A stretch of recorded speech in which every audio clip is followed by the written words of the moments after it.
Thank you very much. The next speaker, Mr. Tsikarishvili. President, so I can say that everybody, all the colleagues agree on three major topics with regards to the Russian elections. First, the pre-elections period, the months leading up to the elections date. It was not fair and it was not free.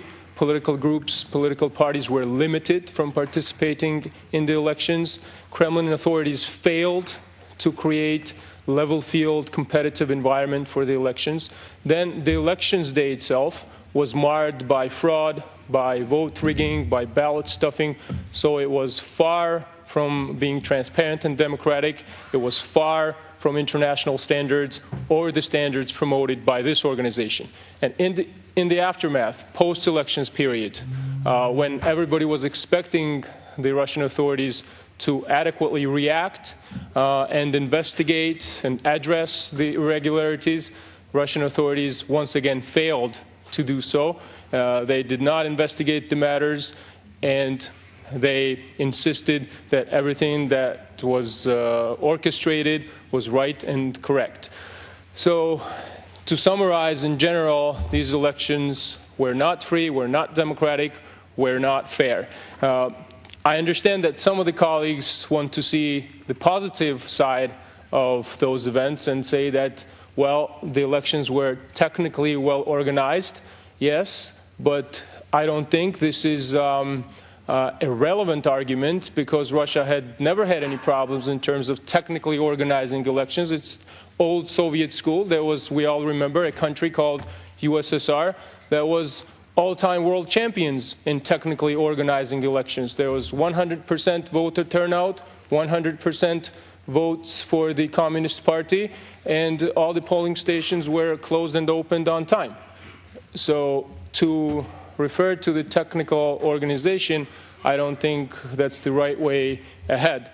And I would also like to join our colleague from France in saying that our delegation also supported the urgent debate with the subsequent resolution, because the concessions from our side are never perceived by the Russian authorities, by the Kremlin, as a gesture of goodwill with the hope of further and future improvements. On the contrary, they are perceived as weaknesses which further encourage and reinforce the authoritarian habits of the Kremlin authorities.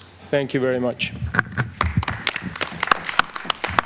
Merci, monsieur. Thank you very much. Speaker, Mrs. Taktakishvili. Monsieur le Président, et thank you very much, President, and congratulations on your election as President of this Assembly. Colleagues, I'd like us to give some thought to this. Would we have got this far if we'd adopted, if we'd taken our responsibilities concerning Russia? We haven't really prepared a single monitoring report on Russia since 2005. Also, following the military intervention, the occupation of Georgian territory, ethnic cleansing, even after that, apparently, we chose not to impose any kind of sanction against Russia. The situation apparently did not require any kind of urgent measure, so it seemed. Now, the argument that's advanced every single time, and Mr. Gross did mention this in his statement, the argument was that we should motivate Russian authorities. We don't want them to make the wrong choices, we want them to make the right choices. Now, have they made the right choices over the course of these last years? Even after we decided not to have an urgent debate here, they said Mr. Ashvili should stand as candidate for the elections. There was also a demonstration for the 4th of February planned. There was a route proposed by the organisers that was refused. And colleagues, quite honestly, I wouldn't be so worried about that situation if I felt confident that we were in a position to protect the safety and the lives of demonstrators in Russia. They just want one thing. They want to live in a democratic country. That is all. Are we able to prevent flagrant human rights violations in Russia in the weeks to come?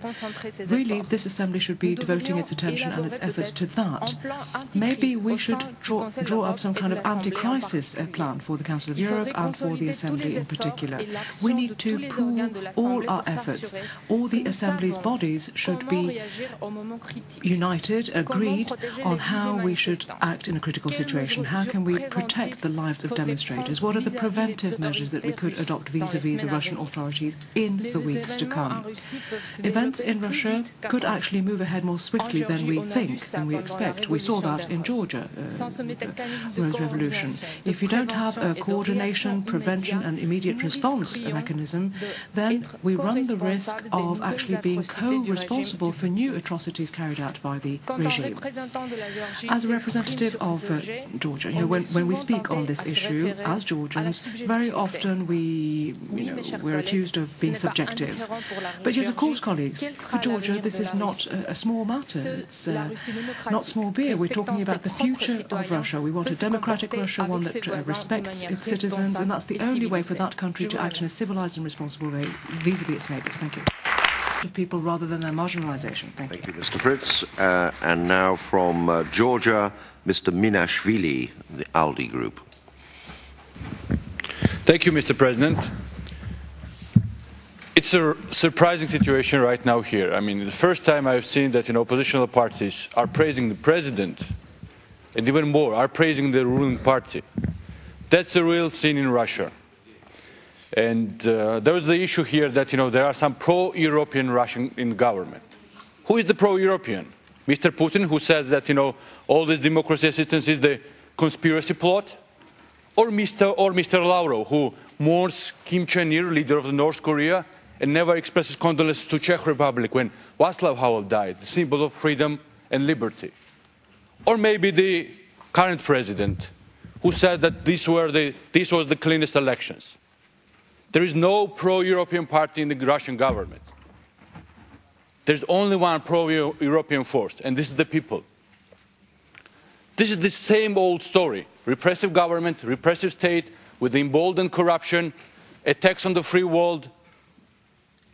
The new story is the people's power. And that's the right time we have to act.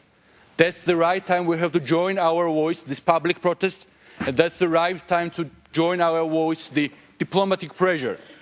Just several weeks ago, the European Parliament adopted a resolution where they clearly say that these elections were illegal, there should be new elections, all the violations should be inquired and investigated, and public protests, this voice should be supported as an expression of people's will. And that's the important thing, because democracy in Russia is indivisible interest of the world, of Europe, and of the neighbors. Because as the UK Prime Minister yesterday rightly mentioned, there is no external peace without internal peace. Democratic transformation in Russia not only will lead to the political or economic reforms, it will lead to the consolidation of the peace and stability in the world. And that's a very important thing. Because current Russia is the country which protects the regimes like North Korea, which provides the military weapons to regimes like North Korea. It's umbrella of an autocratic world. It's umbrella of autocratic countries. It's an enemy of free world. And Edmund Burke has said, all is necessary for the evil to triumph is the good men do nothing. And I think it's the right time for the good women and men here in the hemicycle to act in order to defeat the evil of suppression. Thank you. Thank you very much. Now from Georgia, Mr. Kandelaki, who is from the EPP Group. Thank you, President. I want to start by responding to my Russian colleague and tell him that all of Russia's neighbors are very eager and can't wait until they start respecting Russia. But for that to happen, Russia has to start respecting them. Dear colleagues, it's not the first and I'm afraid not the last time we debate Russia in this chamber. And every other time we do this, we regret, and I think most people in this hemicycle regret that things go backwards in Russia, not forwards. Surely when a Georgian speaks about the state of democracy in Russia, one might accuse him or her of being biased. Yes, we are biased, because if there is a country which has a vested interest in Russia becoming a normal country, a responsible member of the international community, that's first and foremost Georgia. I just read statistical research published by the Wall Street Journal, which involved very reputable statisticians from Russia and the United States, which analyzed the data from 95 precincts from all over Russia, which established some very strange anomalies. And the main one was that the United Russia Party enjoyed significant support, over 90% or so, in precincts which had significantly higher than average turnout. No other party showed such a surge in support at the high turnout precincts, a phenomenon visible in other elections in Russia since Mr. Putin came to power. At the same time, the heavy support for the ruling party didn't extend to lower turnout districts. And check this out, just 30 out of the 11,567 precincts in which the party took more than 80%, the United Russia Party of course, had a turnout of under half of the registered voters. The science of statistics, dear colleagues, tells us that this is statistically impossible. This very same research, therefore, alleges that the number of votes that might have been stolen is around the number that our colleague Mr. Gross suggested, and according to this research, it's 14 million votes. President Medvedev has really very strange sense of humor. When he was commenting thousands of clips all over YouTube and internet showing directly how the fraud and ballot stuffing occurred, he said, I couldn't understand anything. But it gets more comic or tragicomic than this. In Moscow's psychiatric hospital number 3, 93% of voters voted for the United Russia Party. This, nevertheless, unfortunately, and the tragic part of this is that this, nevertheless, didn't appear enough for us to come up with a single sheet of paper and put together a couple of reasonable demands and requirements for Russia. And this all happened while the European Parliament, as it was mentioned, adopted a very rigorous resolution where it called these elections illegitimate and demanded new elections. But every other time we debate Russia in this chamber, we can recall previous occasion where and when we could have acted, but we didn't. Everybody remembers the resolutions this Assembly adopted vis-à-vis the consequences of war between Georgia and Russia, and how Russian Foreign Minister refused to implement any of the demands of this resolution in this chamber. I think it's high time for us to put our case together and stop going backwards and think about the future, and I think demanding full-fledged observation mission for the next elections would be such first step. Thank you. Thank you, Mr. Kandelaki.